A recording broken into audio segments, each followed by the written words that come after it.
you, Kamla. Good morning, everyone. It's a pleasure to be here, and let me thank Kamla, Faye, Nigel, although he's not able to be with us, and the rest of the CCGI for this invitation to be with you this morning. I do really believe that this is a week that is of great importance to us in the region in determining how we move forward, promoting good corporate governance, and the work that the CCGI is doing is extremely important. So I'm very pleased to be part of this. I was asked to share some thoughts on governance in the private sector. How do we reset our strategy to create value in the region moving forward? All right, so I was just saying that I was asked to share some thoughts on governance in the private sector. How we determine how we move forward in order to reset strategy and create value within the region.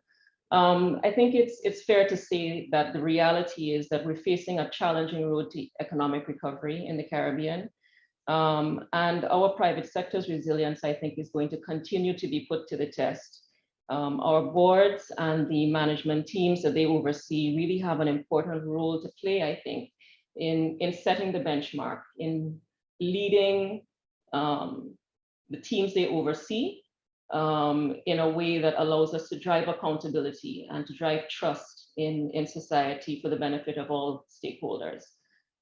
We have a chance to make sure that this recovery is built on a strong foundation and one that really sets the benchmark, not just for our private enterprises, but for the public sector, for our governments, our legislators, our regulators. It's very difficult for us to demand that level of accountability and transparency if we're not doing that ourselves. So I think now it's an opportune time for us to determine how we plan to move forward and to demand those things of ourselves and others within our territories. So understanding these strategic goals and then understanding on how our business leaders view their performance, I think, is a fundamental part of how we move forward. We have to understand where we are in order to determine what steps we need to take to achieve the goals that we've set for ourselves.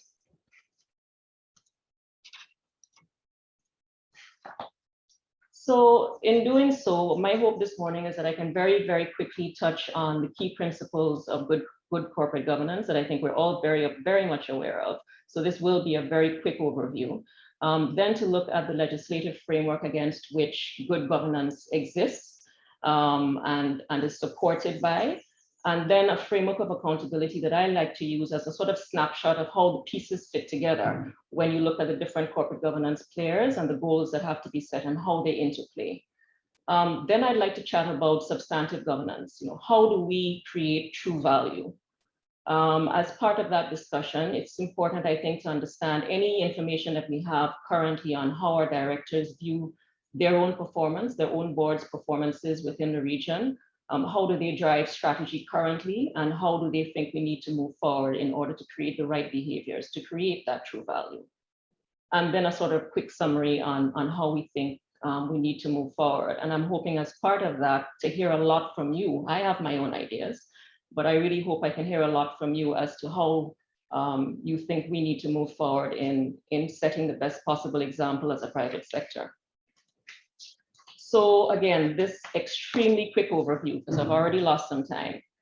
So the key principles of good corporate governance, we're all aware of these. So ensuring the basis for an effective corporate governance framework.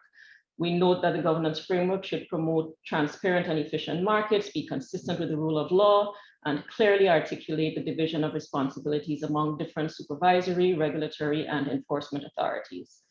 A good governance framework also needs to protect and facilitate the exercise of shareholders' rights and should ensure the equitable treatment of all shareholders, including minority and foreign shareholders. Thirdly, institutional investors, stock markets, and other intermediaries need to be addressed by a good corporate governance framework. It needs to provide sound incentives through the investment chain and provide for stock markets to function in a way that contributes to good corporate governance. The role of stakeholders. A framework must recognize the rights of stakeholders established by law or through mutual agreements and encourage active cooperation between corporations and stakeholders in creating wealth, jobs, and the sustainability of financially sound enterprises.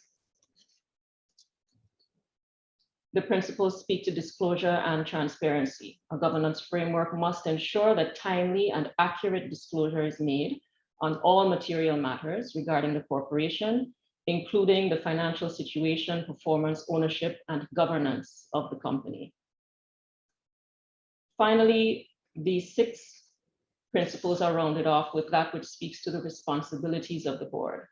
The fact that corporate governance frameworks must ensure the strategic guidance of the company, the effective monitoring of management by the board, and the board's accountability to the company and its shareholders.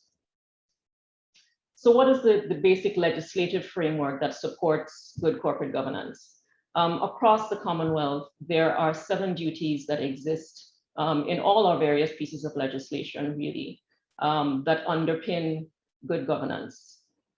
And these are the duties of a director to act within the board's constitution, to promote the success of the company, to exercise independent judgment, to exercise reasonable care, skill, and diligence, to avoid conflicts of interest, not to accept benefits from third parties, and to declare interests in proposed transactions. So we need to determine at all times whether the strategy of a company is developed in compliance with these duties being respected and adhered to. Our renewed focus on the importance of not just economic value, but value created by environmental and social impact has to be supported by the board's duty to promote the success of the company. The success of private sector companies honestly cannot continue to narrowly be viewed in the context of only financial success.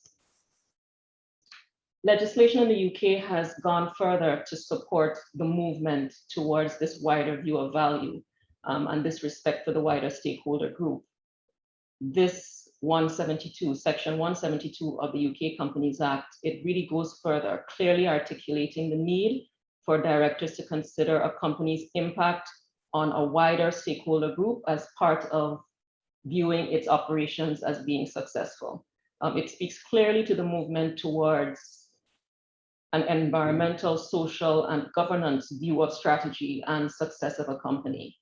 The section sets out that a director of a company must act in the way he considers in good faith would be most likely to promote the success of a company for the benefit of its members as a whole, and in doing so, have regard to the likely consequences of decisions in the long term. So looking at sustainability and the long view of the company's impact, the interests of the company's employees, the need to foster business relationships with suppliers, customers, and others, the impact of the company's operations, and this is key, on the community and on the environment, the desirability of the company maintaining a reputation for high standards of business conduct, and the need to act fairly as between members of the company.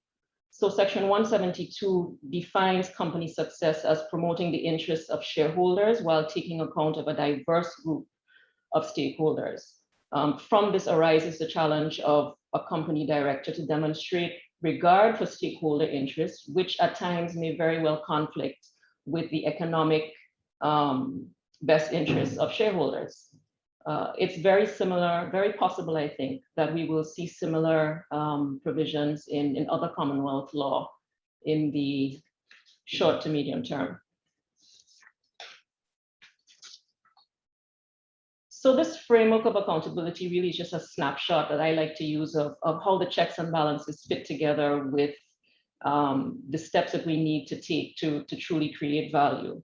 It's a very dynamic, very alive situation in trying to create a framework that works well for a corporation. And I think this framework sort of deals with those checks and balances to make sure that the right balance is maintained between all of the corporate governance players. But it really has to be thoughtfully done to be effective. And it is never easy, but always worthwhile. So the goals of any framework, as guided by the principles and codes that we've taken a quick look at and as mandated by legislation, are very varied. And the task is always that of striking a balance between accountability and the encouragement of enterprise to create what is truly success. These goals really must form inform a company's strategy. We have to remember that real value also comes from doing so within a framework that allows boards and companies to do the right thing, which is always a challenge when there are other factors at play. To create value that is purposefully driven by an acknowledgement of what is right and what is wrong. That needs to be the goal of all of our private sector corporations. Those of you who, like me, were fortunate to be present for Professor King's session on Sunday will remember that he reminded us that a board really must serve as the mind, the heart, and the conscience of an incapacitated legal person, being a company.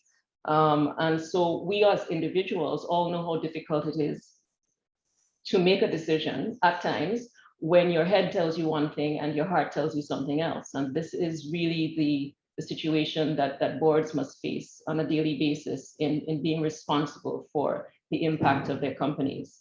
So this shareholder value versus stakeholder protection argument, it really has been the source of much debate for decades or maybe centuries since the establishment of limited liability corporations.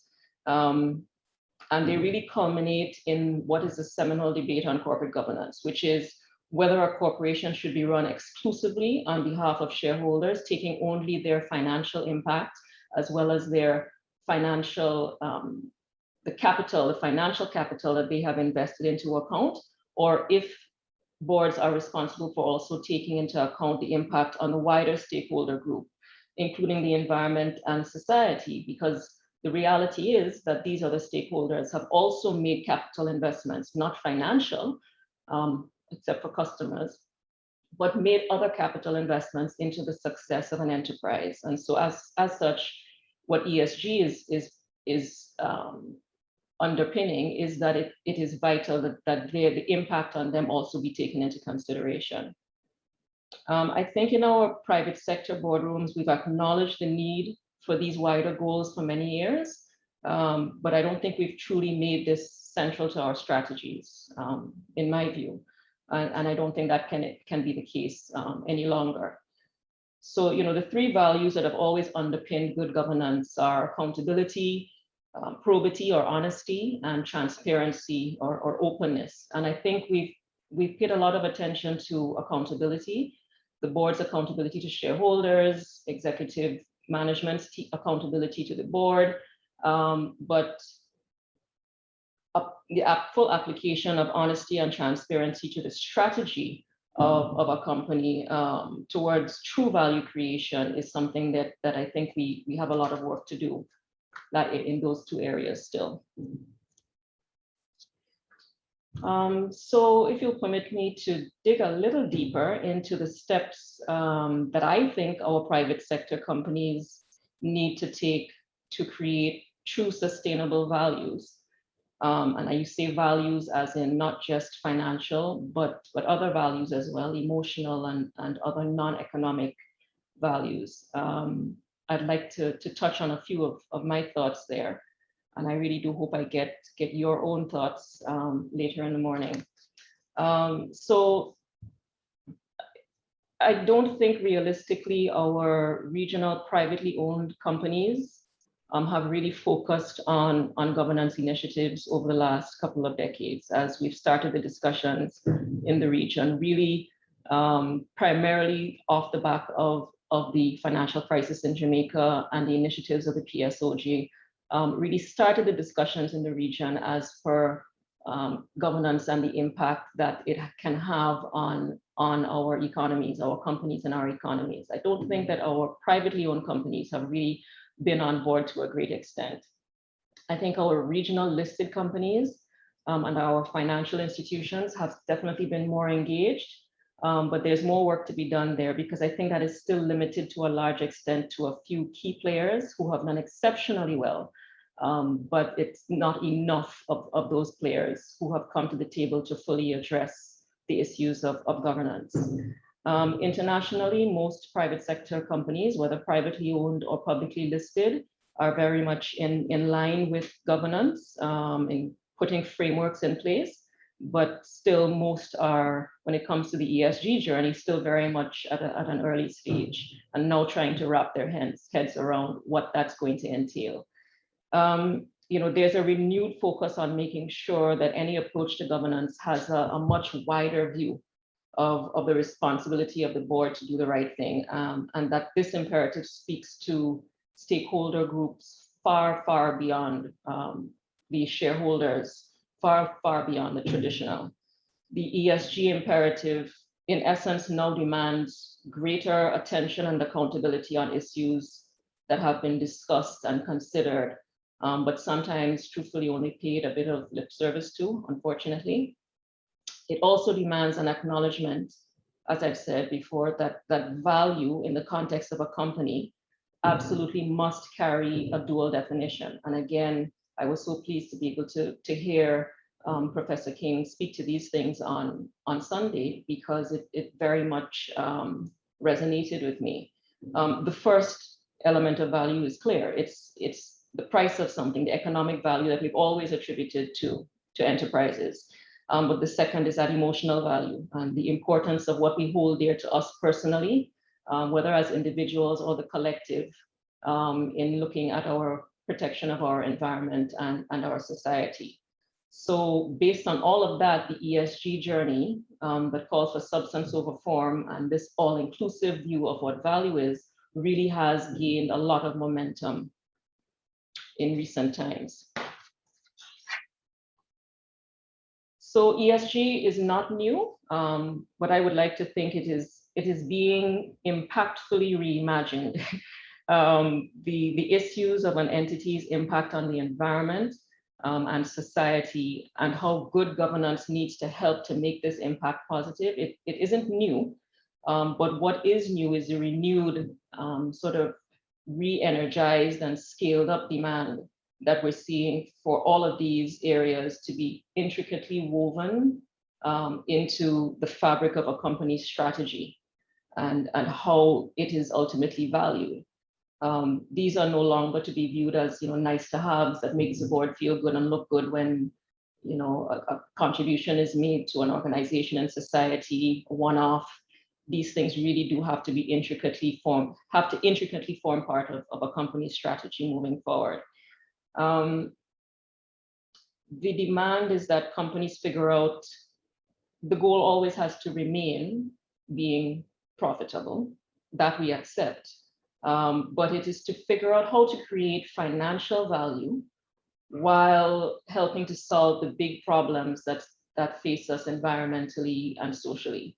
So all of that needs to happen within a governance framework that ensures transparency and accountability. So that ultimately then leads to new measures of success. What defines success other than, of course, the financial? It means how environmentally, how much you contribute to environmental sustainability. That forms part of an enterprise's value. What is the societal impact of an enterprise? That forms part of its value. Its level of engagement with employees continues to be vital. And then there's the issue of external partnerships. What is the quality of those external partnerships that we choose? Your direct impact as an enterprise on society is fundamental, but so is the impact of a partner who may be involved in child labor in somewhere far away from your actual operations, or who does not appreciate and treat fairly others within their own organization. Those have an impact ultimately on your own enterprise. So the questions coming out of that then that boards must ask themselves are how to create a governance model that allows for this. And it's a daunting task. The questions will be, where do we start? Because the list is so long. Where do we focus? When the list of areas that we're being told to focus on is so long, and how do we find opportunities to solve big problems when we're dealing with our own very volatile environment? These, I think, are the questions that all of our private sector companies are going to have to start asking themselves if the goal is to create true value, to reset their strategies, to create true sustainable value moving forward. I think we're all, pretty clear on what's driving a lot of this discussion. And I think these underlying forces are bringing real discussions to most boardrooms and the executive teams, and that's been happening over the last 12 to 24 months. The big one, I think, is COVID. I think the pandemic has been a really hard and unpleasant wake-up call to the reality of how interconnected we are and the level of impact we can have on each other, and the factors that can be either negative or positive. Then there's the issue of racial tensions. The resurfacing of the realities of racial injustice really has taken an emotional and I think angering toll on our global society. Consumers definitely continuing to vote more and more with their wallets has been a driving force. They've woken up to the power of their pockets and honestly are very often refusing to support those who are seen as not doing the right thing by society. Then you have activist shareholders who are advocating for net zero policies and tighter linkages between ESG targets and executive compensation packages. You have investors, lenders, and rating agencies who want a broader view of the non-financial metrics so that they can better understand the risks associated with a company that they're either rating or doing business with, whether as a lender or an investor.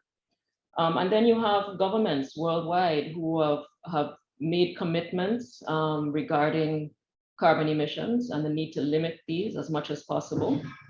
And these are increasingly being backed by new regulations and new tactics. So these collectively really are serving to drive the discussions in boardrooms and among executive teams over the last 12 to 24 months.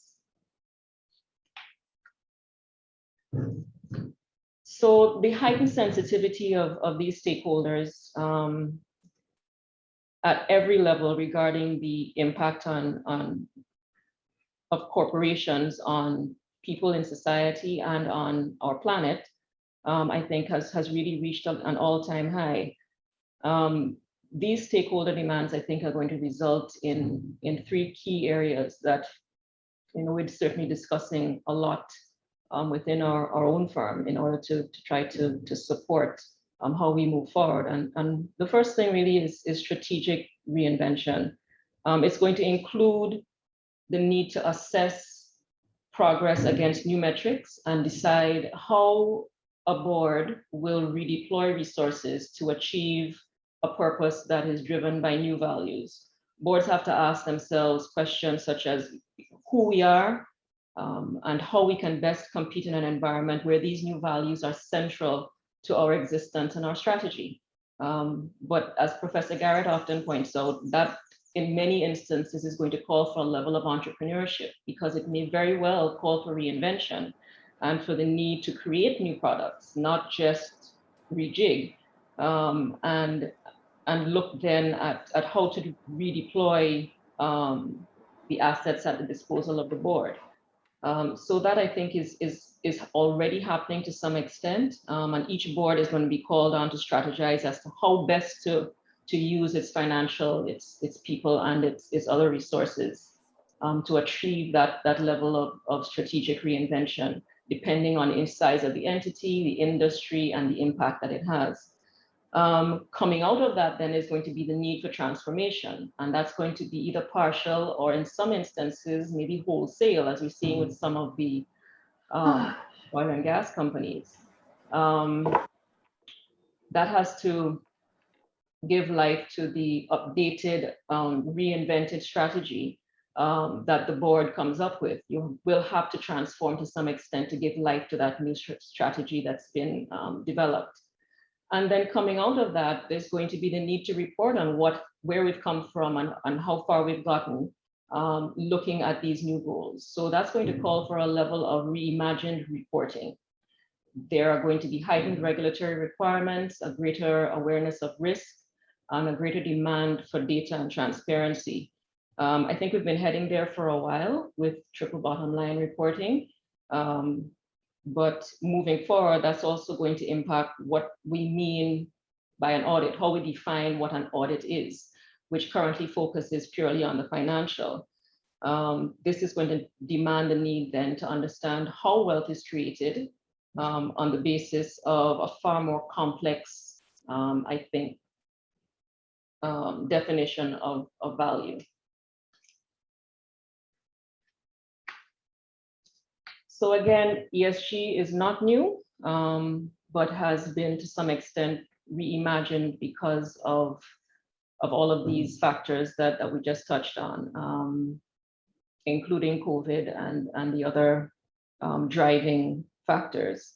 Some may say that our regional companies are facing too much as it is in terms of just surviving in what is an extremely challenging period, and that they really can't be distracted at this point with any non-financial targets, that the goal is to just survive and to not suffer any more than they're already suffering until there's a bearable level of recovery.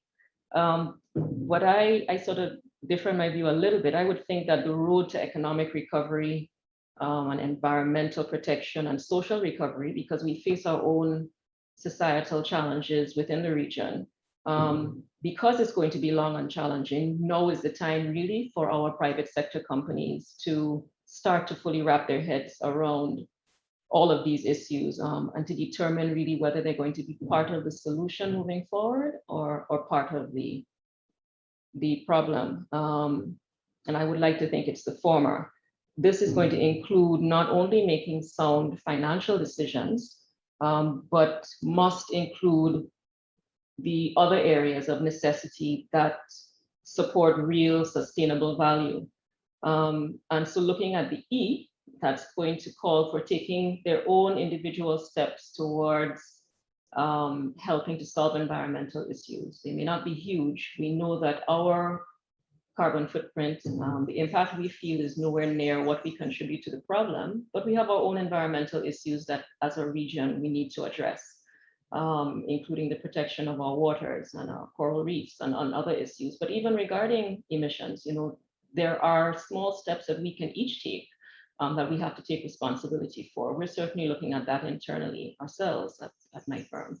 And then there's the S, facing societal challenges head on, internally and externally, whether it's race, gender, diversity or inclusion. Those really do need to be addressed internally before any positive impact can be had externally.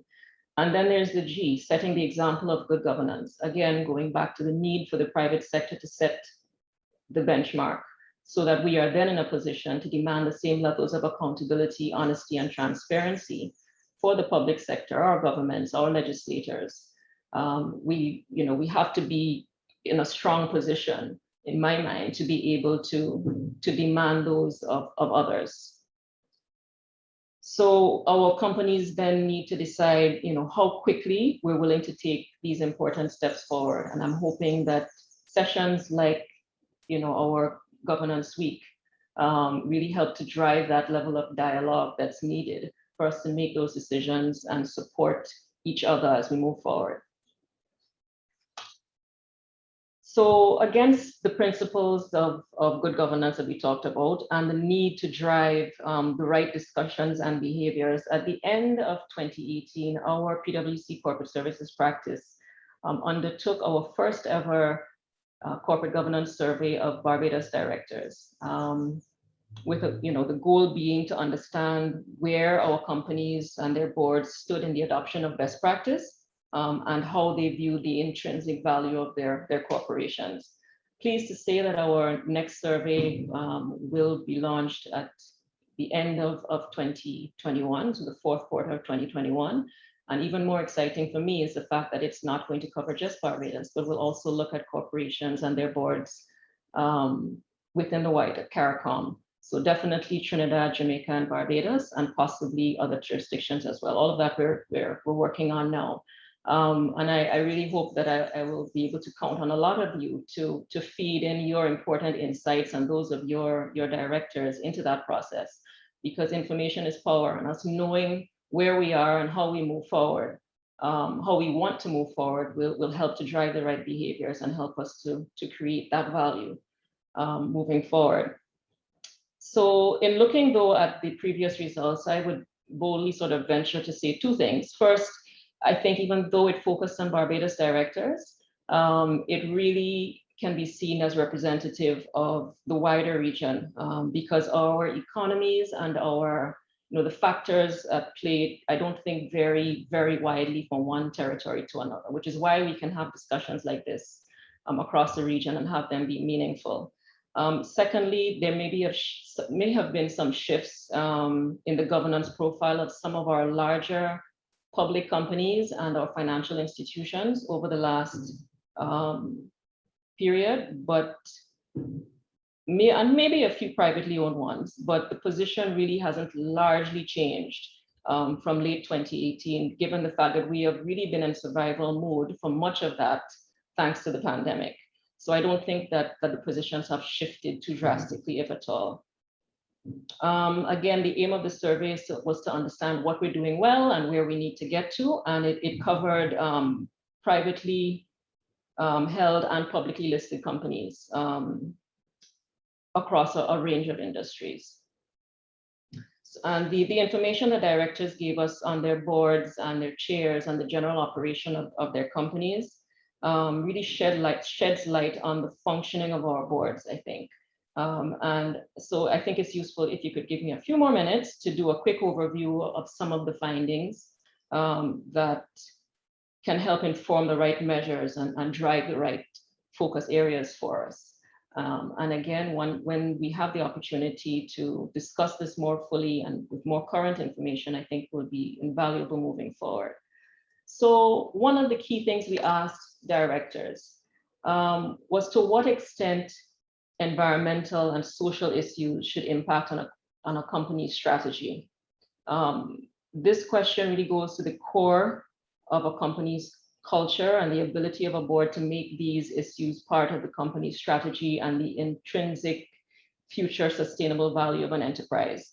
At least a third of our directors did not consider these social and environmental issues to be relevant to corporate strategy, which was disappointing.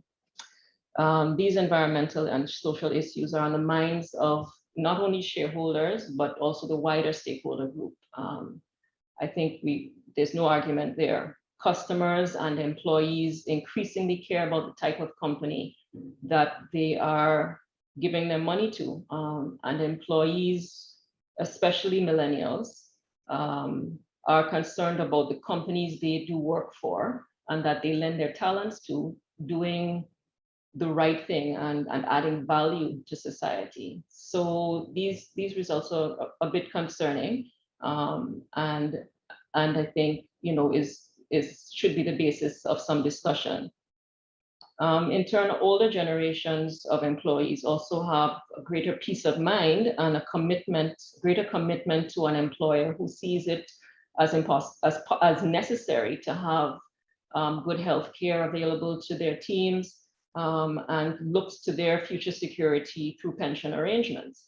And having a stable, committed workforce certainly adds long-term value creation to an enterprise. And that then goes to another element of what we need to consider as being valuable within an enterprise and a company, and how we value that corporation.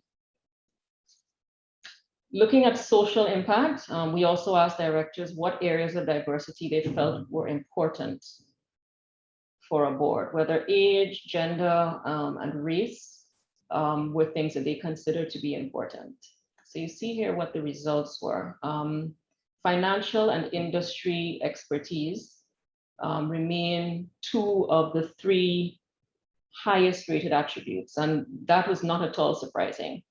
But as important as these are, and they are important, the responses suggested a sort of reluctance to consider other attributes and perspectives as being equally valuable.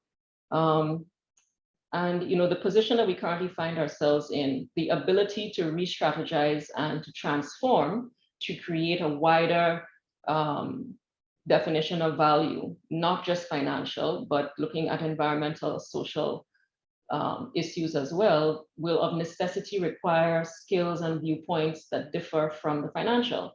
So this too is an area that we need to discuss further. It seems like diversity continues to be a challenge because age, gender, and racial diversity ranked lowest in the levels of importance. One wonders if a board doesn't view these things as being important within their own numbers, around their own boardroom table, can a board really then see these as important within the enterprise as a whole and see it as important within the overall strategic behavior and value system of a company? And as such, then can it have the necessary impact within the wider society? So again, something that I think we need to discuss further. So 75% of respondents strongly agreed that diversity brings unique perspectives to the boardroom, but only 37% indicated a belief that diversity actually enhances company performance, while 55% agreed that board performance is enhanced. So according to those results, it seems directors appreciate the varied perspectives that diversity can bring, but don't necessarily agree with the evidence, the output of research done subsequent to diversity being added to the boards of a lot of publicly listed companies in the US and Canada, because they still didn't feel that that was really adding value. It seemed to be a bit of a check the box, nice to have situation, but not one that they felt created intrinsic value. If this isn't part of the DNA of a board and the companies they serve, then again, we need to talk about, can they have the necessary impact on wider society? We also asked directors for their views on executive comp. What factors are taken into account in driving the types of packages that executives receive? 95% of respondents considered financial performance to be the most important consideration in determining the structure of executive compensation. In contrast, only 50% indicated that ethical behavior needed to be an important criteria. So I let that sink in for a minute. I mean, that was a little scary to me because the reality is that we all know that the tone is set from the top. And although we absolutely accept the fact that there is a need to be profitable and to be accountable to shareholders as the investors of financial capital, this stark difference between financial targets being deemed almost twice as important as the behavior shown in the execution of those goals does give cause for concern because it stands to send the wrong message to the executive team. I think though that we can expect a fairly drastic shift globally here because activist shareholders are more and more advocating for tighter linkages between executive compensation packages and ESG targets.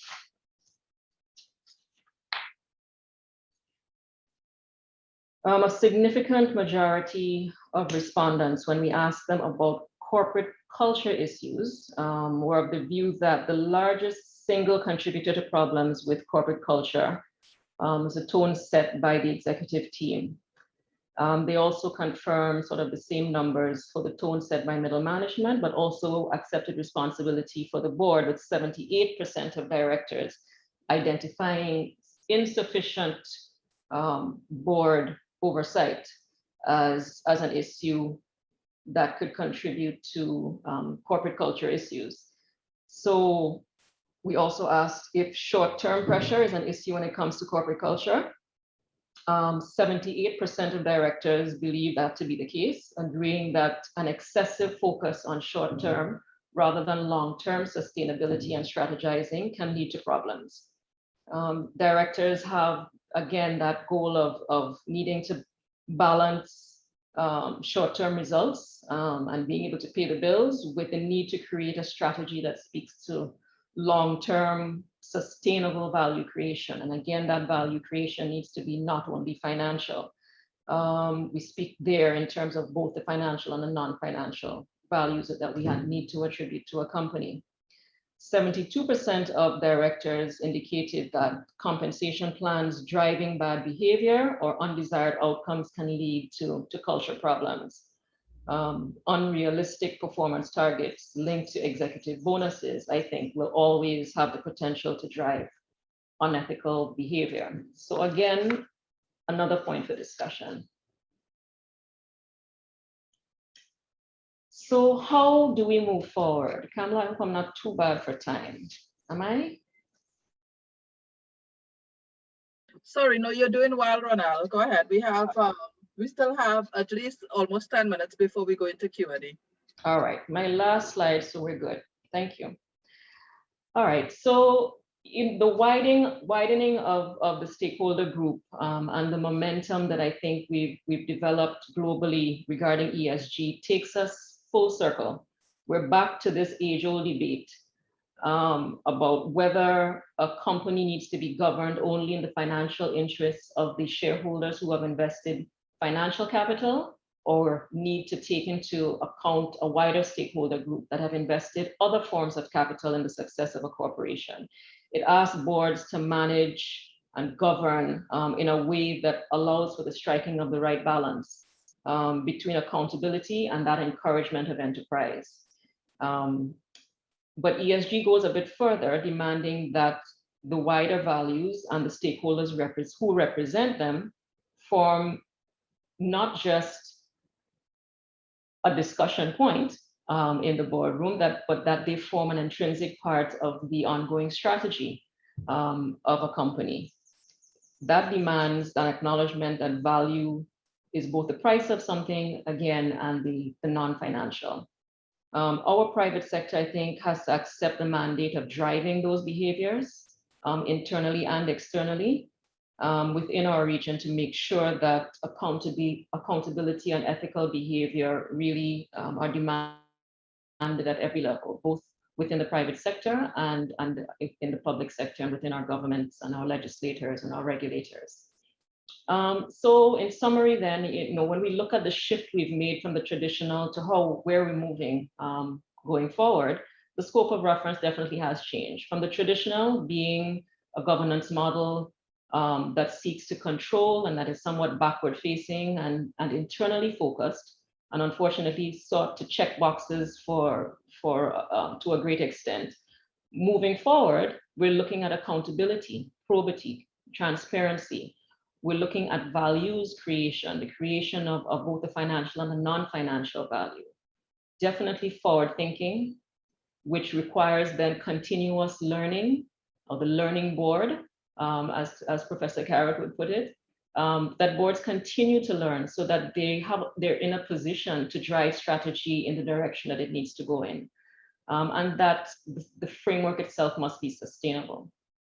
Then we look again at stakeholders. We've definitely moved from purely a shareholder-focused stakeholder situation to that which acknowledges that it's necessary to widen the stakeholder group to include shareholders, investors, employees, customers, wider society, and yes, our environment. And then what is the purpose of a governance framework? Is it to support purely profit maximization? No, I think moving forward, we have to accept this has to be a focus on long-term value creation, on sustainability based on ethical behavior. So we definitely have made a drastic shift, and we continue to do so with the momentum that ESG is gaining. So part of that process of creating more sustainable value really has to be, I think, to consider what is a realistic view of governance, and one that is focused on more real action, not ticking boxes, and within what is a sensible framework, and that is founded on our boards being forward thinking and on seeking to establish long-term value creation for their corporations. And that really, based on that, will allow us to set the standards for how our region as a whole move forward. We have a great responsibility as a private sector, and that really has the potential to have an extremely positive impact on our region as we move forward. So with that, ladies and gentlemen, thank you very much. I'm hoping that I will hear your own thoughts on this very important issue as we chat this morning. Thank you very much, Ronaele. What an amazing and brilliant presentation. You know, it has taken us around so many different areas in terms of, you know, first of all, certainly identifying for us, as you say, the daunting task which really faces directors today as we try to take into account all the dynamism of the environment and, you know, trying to keep in account all those driving forces which you identified. From the point of view of CCGI, though, I want to say that, you know, your demonstration and bringing to us the 7 duties that are common across the Commonwealth, which, you know, drives all of us, some of which is also encapsulated in legislation, was good. But I think fundamentally, you're sharing Section 172 of the UK Act is important for us to look at in terms of what may be the legislation for the future that our region will be looking to. And I really appreciated how you were able to bring it all together to demonstrate that, yes, there is the need for us to be able to identify what may be the new metrics which will form part of our strategy moving forward, the need for reinventing and the way we would report and all that. But I thought that demonstration of the results of your survey really was excellent. Because it helps bring home to us the fact that modeling the behavior is so important, not just as individuals, but as in the board, because as you rightly questioned, if we don't see it as important for us in the boardroom, then how do we reflect that in our enterprise? So I want to encourage everyone, you know, just as we are here, when the next PwC survey comes out, let's all ensure, you know, because yes, it's important that we get this kind of data because, as you said, you know, information really is what is going to help us be able to evaluate and move forward. And I truly liked the idea of us really recognizing our own let me call it prejudice, that may not be the correct word, but in terms of wanting to put so much greater emphasis on the financial bottom line, not mattering whether the ethics in the situation, that was a big eye-opener. So it helps us, you know, to be able to reevaluate ourselves in a really good way. And I hope that we at CCGI can really be a part of helping ensure we have that learning board, you know. That... Oh, well, you know I'll be reaching out. Yes.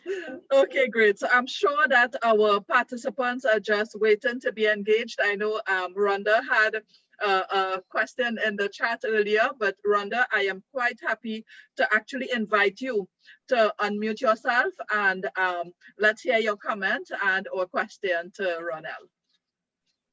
Well, first of all, thank you very much, Ronaele. This was an amazing talk because the statistics were mind-boggling. I didn't realize that the Caribbean hadn't engaged with the financial being linked to governance, good governance, because definitely in the US, the UK, that's the case. Yes. We have reports and reports saying with good governance, your financial actually improves. There's growth. So thank you for making that the statistics and keeping them available for us, because it helps us to see how much work there is to be done. Yeah. I had a question with respect to the ESG initiatives in the Caribbean and whether governments are supporting it, because we covered a lot in terms of what the private sector is doing. But I didn't hear if government was supporting this and there was matched funding for initiatives. And that's important, because if there isn't, the private sector wouldn't pick it up. Yeah, I think there is more movement certainly in Jamaica than elsewhere. I'm not sure if Camille is on, but there's certainly, more buy-in and more support in Jamaica than in other jurisdictions to date. I think, we were making a bit of progress, I think, in getting the attention of the public sector, and certainly in Barbados, a couple of government ministers, prior to 2019. I think things have certainly derailed a bit given the focus that the pandemic has demanded. And so, my hope is that coming out of this, again, if we in the private sector drive the discussion, and I'm sure as part of our discussion on the public sector, more of this will come to light. I'm hoping that we can continue to drive that dialogue so that as we sort of skim the surface again and start to breathe a little bit more, that there will be a renewed focus by both governments and the public sector as well. Do you then think it's like, sorry, Kamala, may I ask another question? Go ahead. Yes, of course, Rhonda, go ahead. And just to remind participants, if anyone would also like to ask a question, they can raise their hands or they can type in their question in the chat. Either way would work first. So, but go ahead, Rhonda. Okay, so my next question is all about the steps to getting there, because obviously it's nice to have ethics in business, it's good to have good governance, but the steps in getting there, have there been steps in place to move people on? Because it sounds like if there's an education piece missing, and perhaps it's in the accounting sector, which is where I come from, but perhaps there's an education piece missing about the link to the financial.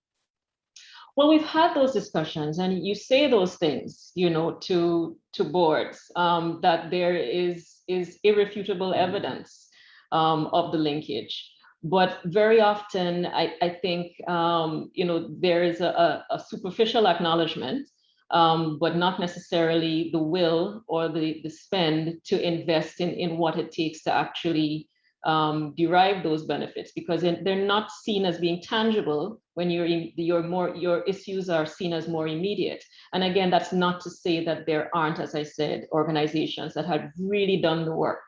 It's just that there are too few of them. We have, a gold sponsor, I know for sure, has put a lot of energy and a lot of resources behind establishing, the type of governance policies and framework and living it, not just talking it, but living it. Republic Bank has done the work. And there are others, but again, the players are too few. Those who have really accepted the benefits and put in the work are too few. My last point, because you touched on it, was the tangible versus the intangible. Something that Professor Mervyn King spoke about in his opening, was the valuation of businesses, and that 90% being from the intangibles. So if our directors are still thinking in terms of tangibles, they're losing something there, because that's manufacturing era. That's right, but remember, not tangible anymore. But remember, the reports and the measurements that they're seeing are still purely financial. And so what they're presenting to their shareholders, until there's movement in that area, there's the desire then to really fully appreciate and to invest in the intangible may not be there. But that's why the education and the discussion and the dialogue is so important, which is why weeks like this and the work of the CCGI are vital, and hopefully more discussion coming out of things like our next survey that will help to encourage conversations, because I think that's the only way we'll actually make some progress. Agreed, but we do have a few of the directors of Republic Bank present with us. So I would like to invite, if any one of them would like to share, what in their experience may account for why they have been able to be proactive in this manner. We'd be very happy to hear, so that that can form some learning for other directors or other boards in the region.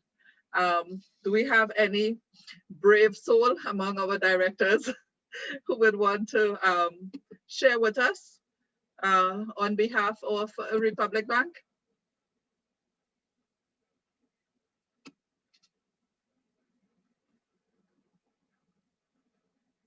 Okay, so I'm not seeing any takers at the moment, but definitely I think that we would want to explore, you know, beyond the fact that the Republic Bank is in the financial sector and that the financial institutions tend to try to be a lot more forward thinking because of the numbers of regulations that they are governed by. But it would be really instrumental for us to be able to get an idea of what accounts for that board culture that helps them to focus on the future. And would any of the directors who are present here be willing to share with us what may be the challenge in moving away from the focus on, you know, the pandemic has brought about a whole lot of changes that's requiring you to just focus on the here and now, when in fact the board need to have that long-term focus and really take the strategy in that direction. So if we have any of our directors present who would want to share with us, and Claire, thank you so much. We would appreciate your input on that, because I know you are in the insurance industry. You guys have had so much to deal with new compliance regulations, but we'd be happy to hear from you. Yeah.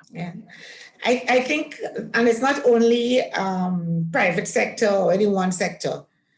I think all organizations right now are being forced to closely re-examine their going concern position with this COVID impact. And you're finding a lot of models out there for stress testing the organization.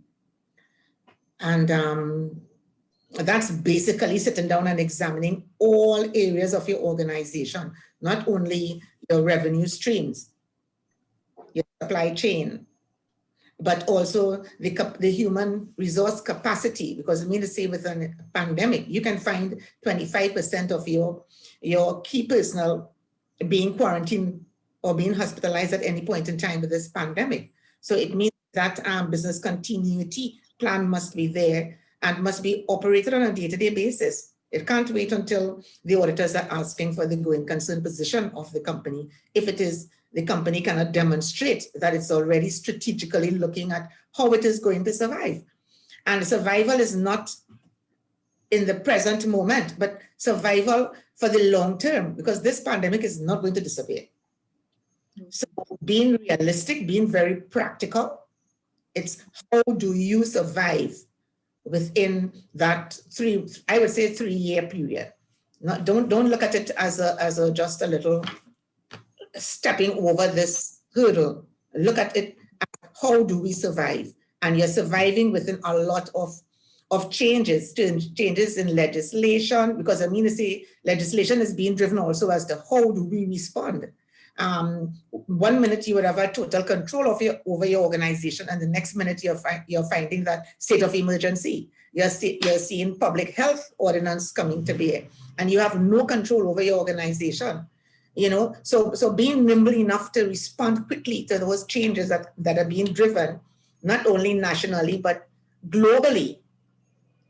And also looking at your susceptibility, given the nature of your business, because some organizations, they are being more challenged than others, but you just cannot be complacent to say that, okay, my organization is not, let's say, in the tourism industry. It's in energy. Look what has happened to the energy sector. You know, so every organization is being impacted, even the financial institutions. So I think that I'm seeing a question here.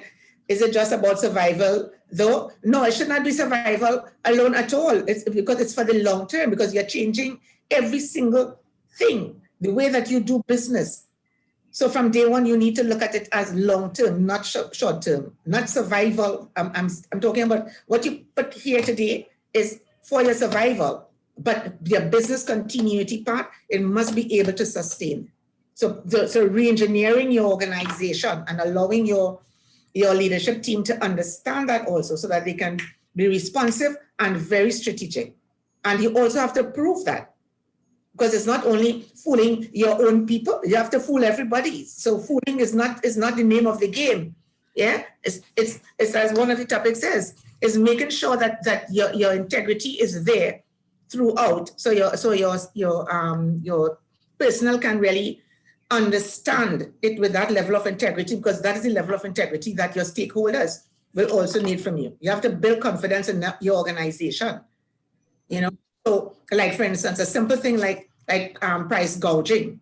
Now, if it is that you are not being truthful in the pricing of your goods, of your products at this point in time, when it is that you have the economical challenges with this COVID pandemic, yeah, and your organization is being targeted as one of those who's actually gouging out the civilians who are really and truly trying to deal with the financial disruption in their lives. How long can your organization continue thereafter? Because then you would have broken that trust. So I think all in all, I would want to say that directors and management, they must look at it from the practical perspective. Keep it simple. I always like to just keep it simple, because that way everybody could understand what it is that it's all about, but plan for that long term. And you have to live it. It's not only planning, but you have to live it. And sometimes changing that culture, you have some cultures outside there in organizations that's hard to change, especially when it is, you need them to understand that the organization is in financial distress that it would have never been before. That there are lots of uncertainties in the marketplace and even within the organization.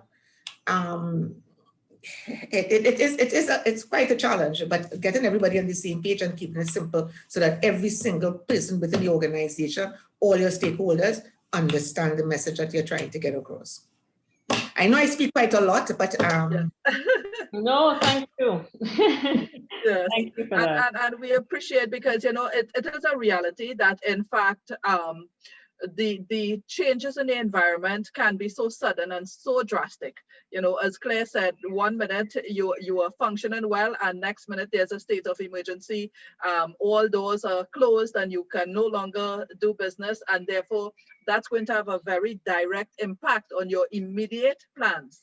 And therefore we have to face the reality that directors need to be so aware and alert and as she said, nimble and flexible to be able to deal with these different types of impacts in an immediate sense, but really ensuring too that long-term vision of what do we want to achieve and how do we want to be viewed when we emerge out of this, because the situation does allow itself for persons to take advantage of some of these factors.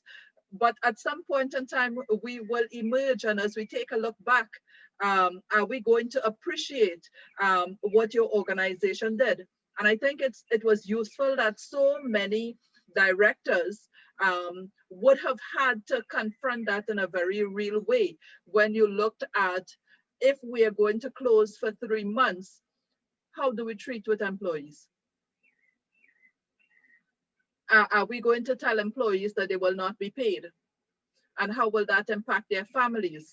And, you know, it really, I think, was a crisis, yes, but a tremendous opportunity to test, you know, how it is we truly value and look at the people who form such a fundamental part of how our organization performs. You have made my best better. You have said everything in a nutshell. Thank you very much. So I don't need to speak anymore. Well, certainly, Claire, we're still looking for you in the next panel, because these need to engage our conversation, simply because, and I want to say this, and I'm saying it for me, because it's something that I find I confront, and that is there are such generational differences, and there are things that we as our generation perceive a particular way, and we don't recognize some of the prejudice that we hold. And certainly Ronaele's presentation would have helped to bring that forward as well, because not just in terms of how we treat employees, but how do we value diversity and inclusion. So the whole notion of the impact of racial prejudice as well, it's people take for granted their thoughts and their behaviors. And I think the pandemic and all that has been happening around us really should help us to recognize that the way we see the world is not necessarily the way the world is, and that the generation that is after us sees it entirely different.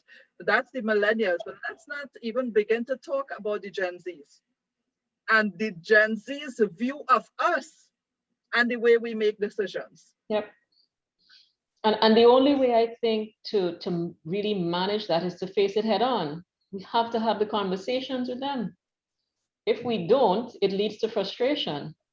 And we may get a few shocks along the way as we have those conversations. I've had a few, but we, we actively have to have those conversations and be very deliberate, and not just one-on-one conversations, but enterprise-wide. We've been having firm-wide calls to have those conversations and engage, and they're sometimes painful and they're sometimes uncomfortable, but they're vital, because if not, folks are disengaged. And that's what you can't afford when you're already facing a crisis situation. Mm-hmm. Yes, and certainly there are enough really big examples around for us to learn from the fact that it cannot simply be a focus on the financial bottom line. That individually, we need to take account of our own value systems and how we are learning and growing, and how that is reflecting itself in the way we engage with directors in the boardroom with us, and how embracing we are of a different point of view.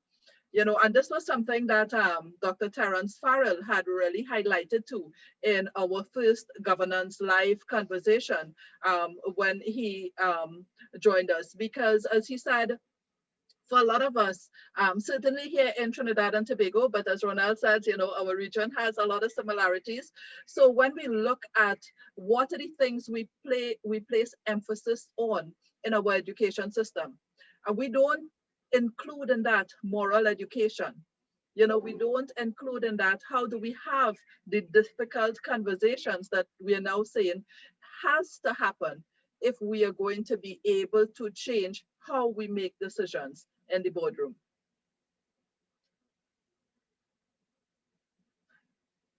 So there's definitely a lot for us to look at moving forward, but I certainly believe that it is a challenge we can take head on.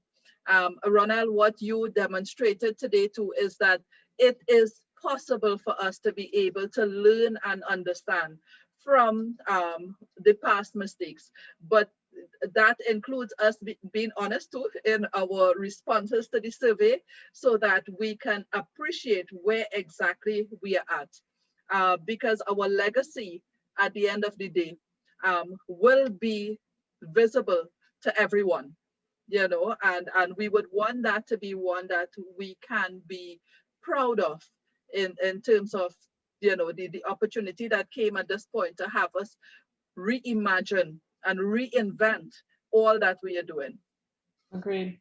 And it will very much be clear, because how we move forward as a region is we're too small to rely on a governments alone, on any one group. This really has to be a collective effort. And when I make the suggestion that we take a leadership role, it's not to say that it is meant to be purely on the shoulders of the private sector, but that we have our own role to play. We have a responsibility.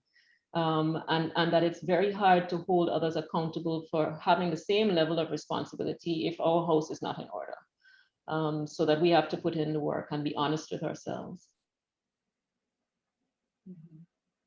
So, and that leads to another very big area that we hope to tackle on Friday as we move to day 5 of Governance Week. And that is us understanding the absolute need for us to do evaluations in the boardroom. We need to move to that culture of being able to say, let us formally go through that process to determine whether our strategy is in keeping with what we say we want to achieve. You know, and are we really fulfilling the roles that we think we are fulfilling? Mm-hmm. Mm-hmm. And again, being honest with ourselves. Yes, because if I may take it outside of the boardroom for a little bit, I was reading this report that was done for the Parliament of Trinidad and Tobago. It was done a few years ago, so I am hopeful that the situation is not the same, but there's nothing to convince me that there's been a dramatic change. But what it demonstrated was that for a lot of our parliamentary committee meetings, you know, there's poor attendance or non-attendance. You know, meetings are not held because you can't have a quorum, and reports taking 4 and 5 years to emanate out of the parliament. And therefore there's a cultural problem we have in the commitment that we make to give the outcomes that we ought to, if we want to see improvement in the way we make decisions, and therefore the way in which our institutions are run and how effective it can be. Very true. So I'm seeing a comment from Latoya in the chat. She says, absolutely, those evaluations get a director buy-in, in particular where there may be recommended training that they should undertake. It's objective and helps to bridge the change gap. And yes, Latoya agreed. It's so easy for us to have a blind spot for ourselves. Absolutely. Yeah. I didn't want to cut in while you were speaking, so I decided to type it before the thought left. But sometimes it helps because a director who sat on a board for an extremely long period, and I know yesterday we would have focused in part on family-run businesses. So where that objectivity really aligns with what a corporate secretary or what maybe even other directors on the board see as the way forward, it allows us to move away from this person is trying to force me in this direction, and it shows you what the direction necessary for future growth and future benefit for your company would be in a black and white setting. You know, on paper, it's an evaluation. If we want our company to survive, these are the steps we're going to have to take. This is the training that might be beneficial. And it gives the directors a third-party understanding of how effective they have actually been managing the company. So you can take out any bruised egos from it and just have a clear third-party assessment. Because I mean, you know, we all balance our egos on a day-to-day basis in any corporation. So I think evaluations are definitely a big help in that regard. Agreed. Yeah, so and as we come to the last few minutes of this session, I think, Ronaele, one of the things we can do is also appeal to those directors who are very experienced, especially our retired directors, you know, to come forward and help mentor the younger ones. I think part of how we can help bridge this gap between the generations is to ensure that we do include a lot of younger persons, whether they're some sort of a shadow board, you know, or something that allows them to begin to understand and experience what it's like in the boardroom, but doing so under the guidance of someone who has the experience to be able to help them grow a lot faster. Right. And not make as many mistakes, you know, as can happen if you're just thrown into the boardroom and told sink or swim. You know, that used to be the preferred way for people, you know, a generation ago. It was funny to say, you know, just throw persons in and you either sink or swim. But today is very too much at stake now. Yeah. So I agree. Every opportunity we have to support how effective and how quickly effective someone can become effective is important, especially in this current environment. We honestly just don't have the bandwidth. We don't have the leeway and the time to run the risk of boards being not as absolutely effective as they can, as quickly as they can. So yeah, fully agree as well with Latoya's point that open, honest assessment is vital, because it's only then you have the opportunity to build on the strengths that a board has and to address any issues. That calls for a chair who is strong and who is empathetic and is able to have the right conversations with directors after assessments are done, and who really has that vision as to where the board needs to go. So again, all very very useful discussion there, because it all lends to how do we move forward on the strongest possible footing. I think that's the best place to end this morning's presentation, Ronaele. I think that you have just encapsulated where really we are at and what we need to do.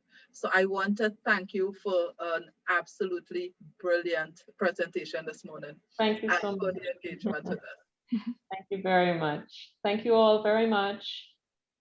Yes, so I want to thank everyone who is present as well, and to remind you that we have 3 panel discussions to follow today. At each point, we stop for a half-hour break. There is a link that you would have received that you need to join for each session. So therefore, please join us. The link is there, and the room will be open within minutes of us closing off this session. So we look forward to the next panel, which will begin at 1 p.m. today, and that panel will have forgive me, I don't have it open in front of me right now, but it's Claire, Stacey Ann Golding, and Claire, do you remember who that is? Mariano Brown, yes. Yes, How can you forget Mariano Brown? Huh?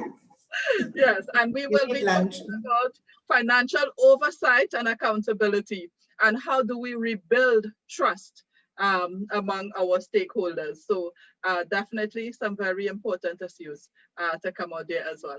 So thank you all very much. Professor Garrett, it's great to see you in the room with us as well. So we look forward to having you all in the next session. So join us at 1 p.m., half hour from now. Thank you again, Ronaele. You're most welcome. Thank you so much, Kamala. Okay, bye everyone. Bye-bye.